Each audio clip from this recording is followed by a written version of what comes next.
Assalamualaikum warahmatullahi wabarakatuh. Alhamdulillahi rabbil alamin. Wabihi nasta'in ala umurid dunya waddin. Wassalatu wassalamu ala asrafil anbiya'i wal mursalin Sayyidina Muhammadin wa ala alihi wa sahbihi ajma'in, amma ba'd. Alhamdulillah, di pagi yang cerah ini kita diberi taufik oleh Allah Subhanahu wa taala sehingga dapat berjumpa lagi dalam keadaan sehat walafiat. Dan tak lupa para pemirsa dimanapun Anda berada, semoga tetap dalam perlindungan Allah Subhanahu wa taala. Dan saudara-saudara kita muslimin dan muslimat yang sedang sakit, semoga segera diangkat dari penyakitnya oleh Allah Subhanahu wa taala. Amin ya rabbal alamin. Alhamdulillah, telah hadir di tengah-tengah kami guru mulia Syekhuna Kiai Haji Lutfi Basori, matta'anallahu bituli hayatihi syarifah. Amin. Sebelum kita masuk sesi pertanyaan, alangkah baiknya kita sapa beliau terlebih dahulu. Assalamualaikum Mbak Kiai. Waalaikumsalam warahmatullahi wabarakatuh. Pak Kiai, pagi ini fresh banget ya. Alhamdulillah. Saya doakan semoga Pak Kiai sehat selalu. Amin. Semoga Pak Kiai panjang umur. Amin. Dan semoga Pak Kiai selalu diberikan ketabahan dan kesabaran dalam membimbing dan mendidik kami. Amin ya rabbal alamin. Terima kasih atas doanya. Pak Kiai, saya mau bertanya. Sekarang ini kan banyak jamaah pengajian muslimah itu melakukan rombongan ziarah ke makam wali. Yang saya pertanyakan, apakah boleh wanita haid itu ziarah ke makam wali? Pertanyaannya, apakah boleh ibu-ibu atau remaja putri yang sedang haid ikut ziarah ke makam wali itu ya, atau ke makam orang-orang soleh? Jawabannya secara umum boleh, asalkan tahu aturannya gitu. Orang haid itu yang dilarang adalah wukuf atau mukuth di masjid. Menetap di masjid itu tidak boleh. Iktikaf di masjid tidak boleh. Orang haid itu juga yang dilarang adalah membaca Al-Quran. Sedangkan makam para wali dan orang-orang soleh itu tidak mesti. Ada sebagian makam orang-orang soleh yang berada di dalam masjid. Tapi ada juga yang di luar masjid. Maka tatkala seorang wanita yang haid diajak rombongan berziarah ke makam orang-orang soleh termasuk para wali, hendaklah bisa memilah. Tatkala makamnya itu berada di dalam masjid, hendaklah dia tidak ikut masuk ke dalam masjid atau mendekat ke makam, tidak. Tapi berusaha mencari tempat di luar masjid, begitu. Kemudian tatkala rombongan itu diajak membaca surat Yasin, maka hendaklah ibu yang haid itu tidak ikut baca surat Yasin. Demikian juga dengan surat-surat yang lainnya seperti Al-Ikhlas, Al-Falaq, apalagi An-Nas dan ayat-ayat Al-Quran, maka hendaklah ibu yang haid itu tidak ikut membacanya. Tapi tatkala yang dibaca oleh pemimpinnya itu bersifat zikir semacam la ilaha illallah, la ilaha illallah, atau baca subhanallah wa bihamdihi subhanallahil azim, ya, atau doa-doa, maka boleh mengikutinya. Jadi harus tahu gitu ya. Misalnya ada seorang wanita menyadari aku sedang haid, berarti aku tidak boleh menetap atau ikut masuk ke dalam masjid. Jadi kalau ada satu makom ya dari kalangan orang-orang soleh itu di dalam masjid, hendaklah dia mungkin ada temannya 1-2 gitu ya, yang sama-sama haid, dia tidak ikut masuk ke dalam masjid. Dia mendengarkan dan mengikuti dari luar masjid. Demikian juga tatkala pemimpin rombongan itu mengajak baca surat Yasin, maka hendaklah ibu yang haid itu tidak ikut membaca surat Yasin atau surat-surat pendek lainnya. Tapi tatkala diajak berzikir, maka bolehlah wanita haid itu ikut berzikir di dekat makom, gitu ya. Demikian juga kalau makomnya itu di luar masjid, gitu ya, maka dia boleh mendekat sampai ya dekat sekali, asalkan tidak bercampur duduknya dengan rombongan laki-laki. Ini murni memang ini duduk bersama rombongan ibu-ibu. Dia haid dan dia mendekat ke dalam makom yang ada tersebut, itu boleh asalkan makomnya di luar masjid. Paham ya? Begitu aturannya. Baik. Pak Kiai, saya ini kan mempunyai saudara yang baru saja mempunyai anak. Yang saya tanyakan, apakah ada amalan atau doa dari Pak Kiai untuk anak yang belum bisa berbicara agar dapat segera berbicara? Minta amalan ya untuk orang tua yang punya anak tersebut masih kecil kok lambat atau telat di dalam berbicara. Memang begini ya, sifat bayi itu ada 2 macam, balita lah. Ada balita itu atau bayi itu belajar berbicara dulu sebelum berjalan. Tapi ada juga yang tidak begitu, pandai berjalan dulu sebelum bisa bicara, gitu ya. Nah, untuk seorang ayah atau ibu, pertama harus peduli. Kalau punya bayi, jangan lupa selalu diajak bicara. Baik anak tersebut sudah mengerti atau tidak mengerti ucapan dari orang tuanya, tapi tetap dianjurkan diajak bicara. Kenapa? Karena telinga bayi itu belajar dari kedua orang tuanya. Kalau kedua orang tuanya atau keluarganya malas mengajak bicara, maka bayi tersebut cenderung tidak terlatih untuk bicara, menyebabkan lambat di dalam berbicara, naudzubillah bisa menjadi bisu. Begitu ya. Yang kedua, kalau bayi itu tidak sering diajak bicara karena satu keluarga ini pendiam semua ya, maka juga cenderung bayi tersebut akan menjadi tuli. Itu dari bahasa kesehatan. Ya. Karena itu bayi mulai dari kecil jangan salahkan ini seorang ibu yang mengayun sambil mengajak bicara. Ya dah. Itu memang anjuran demikian agar apa? Agar bayi tersebut mengenal yaitu ucapan-ucapan, kata-kata, tentunya kata-kata yang baik ya dari seorang ibu. Begitu. Dan supaya pendengarannya ini terlatih untuk mendengar sehingga tidak menjadi bayi yang tuli. Namun ada doa yang perlu dibaca oleh kedua orang tuanya, yaitu bacaan atau memperbanyak bacaan Bismillahirrahmanirrahim.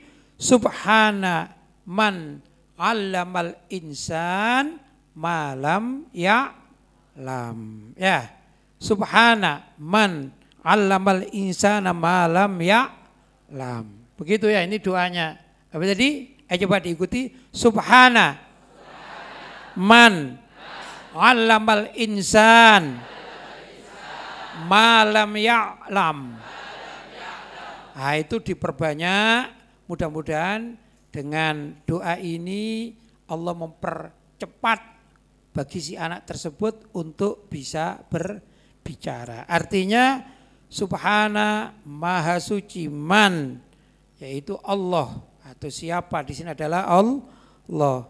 Allamal insan, yang mengajarkan setiap jiwa manusia malam ya'lam, yaitu apa-apa yang manusia itu tidak mengetahui. Ya, ini adalah pensucian kepada Allah SWT dan sekaligus memohon agar Allah mengajari balita tersebut agar cepat bisa bicara. Pak Kiai, saya pas waktu sholat itu pernah terasa keluar madhi. Pernah terasa keluar madhi. Madhi. Baik. Dan yang saya tanyakan, apakah batal sholat saya Pak Kiai? Jadi tengah-tengah sholat itu ya, tiba-tiba merasa keluar madhi. Jadi begini ya, sesuatu yang keluar dari kemaluan depan gitu aja ya. Nah, kemaluan ada dua, kemaluan belakang, ada juga kemaluan depan. Kalau kemaluan depan itu kasarnya untuk kencing itu ya. Nah, itu yang keluar ada 4 macam. Pertama kencing, kita sudah paham kencing itu bagaimana ya. Sifatnya yaitu air yang menetes dan juga berbau, hukumnya najis, itu kencing. Sebagaimana umumnya yang dipahami oleh masyarakat. Itu pertama. Yang kedua sperma atau air mani. Nah, ini yang air mani tersebut adalah air laki-laki yang bila bercampur dengan air wanita yang bernama ovum atau telur, maka bisa menjadi atau membuai jadilah janin atau calon anak. Itu ya, sudah paham. Kemudian ada lagi namanya madhi. Madhi itu adalah air yang keluar, dia bukan kencing dan bukan sperma, keluar karena orang tersebut melihat lawan jenisnya kemudian syahwat, ya, tapi dia tidak keluar sperma atau air mani. Maka yang keluar pertama namanya air madhi. Ini hukumnya najis. Paham ya? Keempat adalah air wadi. Air wadi adalah air yang keluar karena orang itu merasa capek. Misalnya habis mengangkat barang yang berat atau habis olahraga ya yang berat. Dia tidak merasa ada nafsu atau syahwat terhadap sesuatu, tapi tiba-tiba dia keluar air dari kemaluannya. Namanya wadi. Yang najis yaitu air kencing, air madhi dan air wadhi. Yang suci air sperma atau mani. Baik, kalau yang keluar air mani maka kewajiban orang tersebut adalah mandi junub. Ya. Sedangkan kalau yang keluar itu air kencing atau air madhi atau air wadhi, maka dia wajib berwudu, tidak harus mandi besar. Baik itu keluar kencing ya, atau keluar madhi atau keluar wadhi di saat sholat, ya, maka itu membatalkan sholat. Jadi harus sholatnya diulang, tapi terlebih dahulu ya berwudu kan gitu ya. Sebelum wudu bersesuci, begitu ya. Nah, jadi kalau yakin ada air yang keluar dari kemaluannya tadi tatkala sholat, dia yakin, maka secara otomatis wudunya batal, maka sholatnya juga batal. Kalau misalnya air itu menetes di celana, maka celananya najis. begitu ya. Nah, kalau misalnya ada orang yang selalu mengeluarkan air madhi, namanya mazza, seorang yang mazza ya, itu dihukumi beser. Seperti juga ada orang yang selalu kencing. Ya memang sudah tua misalnya ya, enggak bisa menahan kencing. Ada namanya beser. Maka ada aturan bagi orang yang beser, baik itu beser kentut maupun beser kencing atau beser madhi dan mungkin juga beser wadhi. Gimana? Orang tersebut kalau mau sholat, pertama untuk wudhunya harus menunggu masuknya waktu azan. Kalau sudah masuk azan, misalnya azan zuhur gitu aja ya, kita katakan jam 12, maka orang tersebut wudhunya harus setelah jam 12 atau setelah azan. Allahu Akbar, Allahu Akbar. Sudah azan. Berarti dia langsung berwudhu. Dan niatnya nawaitul wudhu'a li raf'il hadatsil asghari listibahatis sholati lillahi ta'ala. Artinya aku niat wudhu untuk menghilangkan hadas kecil. Guna apa? Untuk diperbolehkan sholat. Nah, habis itu selesai. Kalaupun dia terus, namanya juga beser, ya, dia ini terus mengeluarkan air baik kencing maupun madhi atau wadhi atau juga kentut terus, tidak bisa tahan, tidak apa-apa dia sholat dalam keadaan terus kentut atau kencing terus, ya, atau keluar air madhi terus atau keluar wadhi terus, itu tidak apa-apa. Namun hendaklah kalau itu terkait dengan air yang keluar, hendaklah mohon maaf sebisa mungkin kemaluannya itu dibungkus misalnya pakai kain atau apalah gitu ya. Nah, ini agar apa? Agar air yang netes dari kemaluannya itu tidak talawaz. Talawaz itu menyiprat kemana-mana gitu ya. Nah, tapi untuk sholatnya tetap sah. Hanya saja wudhunya orang beser hanya dipergunakan untuk sekali sholat fardu. Gitu ya. Kalau setelah sholat fardu dia mau baca Al-Quran dengan memegang mushaf boleh. Mau sholat sunnah boleh. Ya. Tapi kalau untuk datang lagi sholat asar berikutnya, maka wajib orang ini berwudu lagi. Pak Kiai, di Indonesia ini kan banyak aliran-aliran di luar ahli sunnah wal jamaah. Yang saya tanyakan, bagaimana hukum seseorang yang sholat akan tetapi bermakmum kepada orang yang beda aliran? Contohnya aliran Syiah atau LDII dan Ahmadiyah. Sholat bermakmum kepada penganut aliran sesat, begitu ya. Aliran itu ada dua macam. Maksudnya ya, yang dimaksudkan. Pertama, aliran selain Ahlus Sunnah wal Jamaah itu ada yang sampai derajat kufur atau murtad dari Islam, ya. Ada juga yang tidak sampai murtad.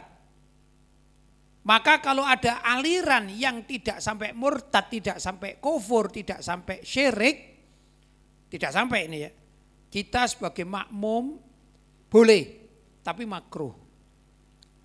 Ada imam, misalnya imam ini dia aliran, mau mengikuti aliran yang berbeda dengan kita, namun alirannya itu tidak sampai musyrik, tidak sampai murtad, tidak sampai kufur atau kafir, kita boleh menjadi makmum, tapi hukumnya makruh kalau kita tahu. Oh, ini beda aliran. Kenapa kok makruh?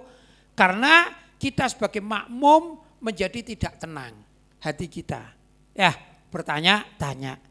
Karena itu sebaiknya kita ini kalau menjadi imam, imamnya jelas akidahnya bagaimana, sama atau tidak dengan kita itu. Ya, sehingga kita menjadi makmum bagi imam tersebut, kita dalam keadaan bisa tumak nina, bisa tenang, tentram hati, yakin gitu ya. Itu pertama. Yang kedua, bagaimana kalau imamnya itu terang-terangan dia mengikuti satu aliran yang ajarannya ini memang sudah bisa dikatakan syirik atau murtad atau kufur dan kita tahu, maka tidak sah menjadi makmum kepada imam yang beraliran sesat dan sesatnya itu sampai kepada kemusyrikan, kemurtatan, kekafiran. Tidak sah. Begitu ya.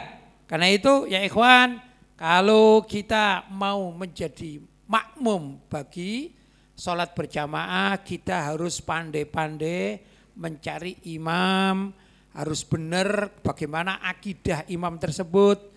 Jangan sampai kita menjadi ragu, apalagi sholat kita tidak sah. Karena imamnya terang-terangan melakukan pertama berarti murtadan, naudzubillah min dzalik, atau kemusyrikan, atau kekafiran. Ya, contoh misalnya gini, ada imam zaman sekarang ini, tiba-tiba bajunya itu banyak gambar-gambar ya, dan gambarnya itu mengandung gambar logonya dari agama lain.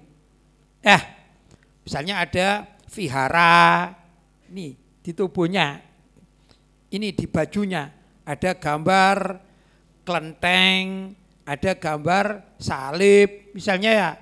Nah jelas ini kan kita jadi ragu, ini imam bagaimana sih, ngerti enggak? Kalau kita menggunakan logo dari agama non-Islam itu hukumnya minimal haram, kalau kita ridho dengan hal itu bisa musyrik ya, atau murtad, sudah jelas gitu. Gimana dengan kita? Jangan ikuti. Paham? Jangan ikuti imam yang menggunakan atribut dari agama lain. Walaupun dijadi imam sholat dan fasih. Karena apa? Akidahnya jelas tidak benar ini akidahnya ya, meragukan. Begitu cara kita memilih. Jelas? Pak Kiai, saya pernah mengikuti sholat Jumat di suatu daerah. Di situ orang-orang menjalankan kota amal ketika khutbah Jumat berlangsung. Lah yang menjadi pertanyaan saya, bagaimana hukumnya menjalankan kota amal ketika khutbah Jumat berlangsung? Ada pelaksanaan sholat Jumat begitu ya. Kemudian di saat khotib sedang melaksanakan kewajibannya berkhutbah, tiba-tiba kota amalnya ini dijalankan oleh jamaah yang pojok gitu ya, berjalan. Biasanya kota amalnya ada rodanya itu ya, atau kota amalnya kecil gitu. Itu tanyakan boleh apa tidak boleh. Begini kita akan tahu, ada hadis yang hampir setiap hari Jumat dibacakan oleh Bilal ya, sebelum pelaksanaan khutbah Jumat, yaitu idza qulta li sahibika min yaumil jum'ati ansit wal imamu yakhtubu faqad laghauta.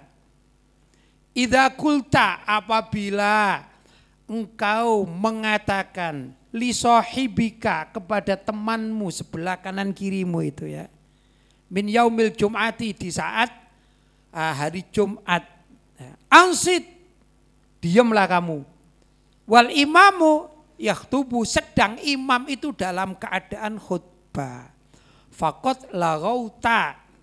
Ya, kalau di masjid dikatakan faqad laghaut gitu ya, aslinya faqad laghauta, sungguh engkau telah lalai.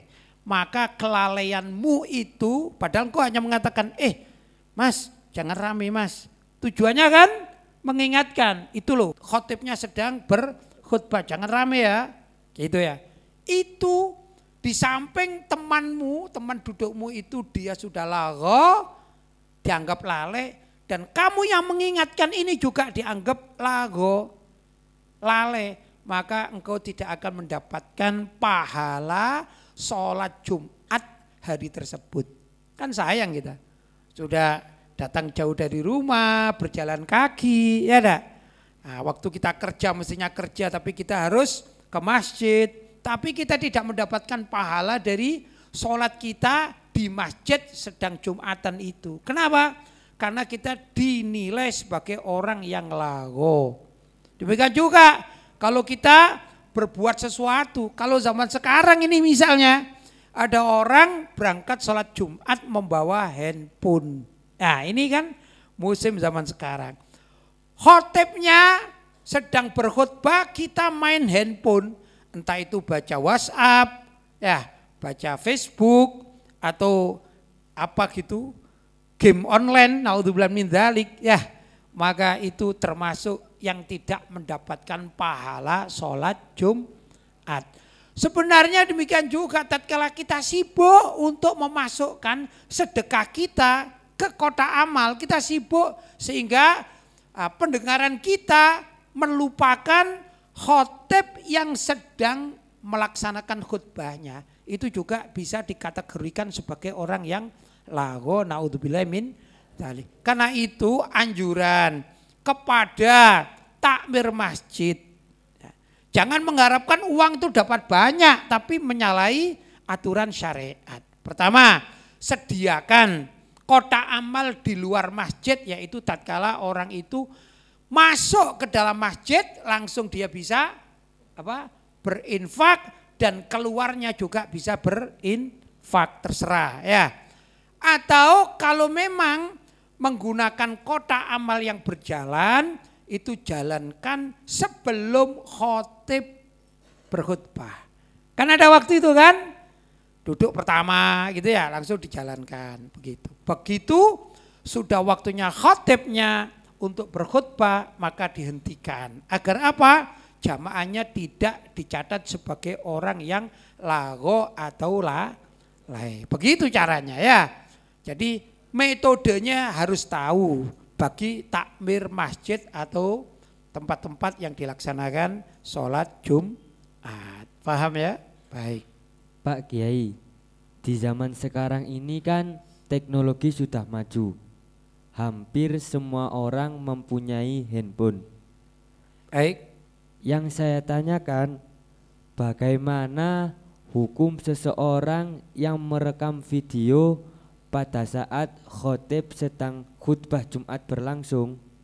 Pertanyaannya bagaimana kalau ada orang yang merekam dengan handphone, yaitu seorang khotib Jumat yang sedang khutbah Jumat berlangsung. Jumat. Ya, itu juga ditakutkan lagho. Apa lagho? Lalai, karena dia asyik dengan merekamnya, konsentrasinya biasanya itu lurus atau tidak lurus, gambarnya baik atau tidak baik, bersih atau buram ya. Maka ini dikhawatirkan juga masuk dalam wilayah lagho. Idza qulta li sahibika min yaumil jum'ati ansit wal imamu yakhtubu faqad lagaut. Apabila engkau mengatakan kepada teman sebelahmu, sahibika, teman sebelahmu itu ansit, diamlah engkau, sedangkan imam dalam keadaan berkhutbah, faqad lagauta, sungguh engkau dianggap lagho, yaitu lalai, maka tidak akan mendapatkan pahala dari pelaksanaan sholat Jumat. Caranya bagaimana? Caranya takmir masjidlah hendaknya yang menyediakan rekaman. Begitu kalau memang niat untuk direkam. Beberapa masjid sudah mempraktekkan. Rekaman itu tetap tidak dipindah-pindah. Misalnya ditaruh di atas satu pojokan gitu ya. Menetap. Lah, sebelum imamnya berkhutbah tinggal menghidupkan, ya ceklik gitu, sudah. Habis itu semuanya mendengarkan khutbah. Nanti terakhir setelah selesai atau sebelum sholat baru dimatikan. Karena ada kan ceklik gitu ya. Itu selainnya demikian. Jadi takmir masjid itu harus pandai, harus mengerti keadaan masyarakat. Kalau memang di masjid tersebut ingin diadakan rekaman bagi khotib, dan itu manfaat bagi dunia medsos ya. Manfaat sekali khotib-khotib salat Jumat itu kalau disyuting kemudian hasil syutingannya di posting di media sosial. Karena yang mengaji bukan hanya sekedar orang yang ada di dalam masjid, tapi bisa kemana-mana. Pahalanya semakin banyak. Takmir masjidnya yang mengadakan rekaman itu juga mendapatkan pahala. Karena itu anjuran bagi para takmir masjid, ayo berpikir modern ya. Kalau kita tidak mampu, kita libatkan remaja-remaja masjid karena mereka biasanya lebih aktif, lebih mengerti tentang dunia medsos atau IT. Kita libatkan anak-anak kita, adik-adik kita ya. Ini masjid perlu diadakan rekaman. Caranya ya tadi itu, agar masyarakat atau jamaah sholat yang ada di situ tidak lago, tidak sibuk, merekam dengan handphonenya sendiri, maka hendaklah takmir masjid yang berkewajiban mengatur segala sesuatu terkait dengan IT untuk masjid. Begitu caranya ya. Paham ya? Baik. Alhamdulillah, pertanyaan tadi merupakan pertanyaan terakhir sekaligus penutup pada episode hari ini. Insya Allah kita akan lanjutkan pada episode selanjutnya, tentunya tetap bersama guru mulia kita Syekhuna Kiai Haji Lutfi Basori untuk mengulas hukum-hukum Islam lainnya. Semoga apa yang beliau sampaikan dapat bermanfaat untuk kita semua dan umat Islam pada umumnya, dan dapat kita amalkan dalam kehidupan sehari-hari. Amin ya rabbal alamin. Yang terakhir, jangan lupa like, komen, dan subscribe pada tombol di bawah ini. Baiklah, kami pamit undur diri dari hadapan Anda semua. Sekian, terima kasih perhatiannya. Wassalamualaikum warahmatullahi wabarakatuh.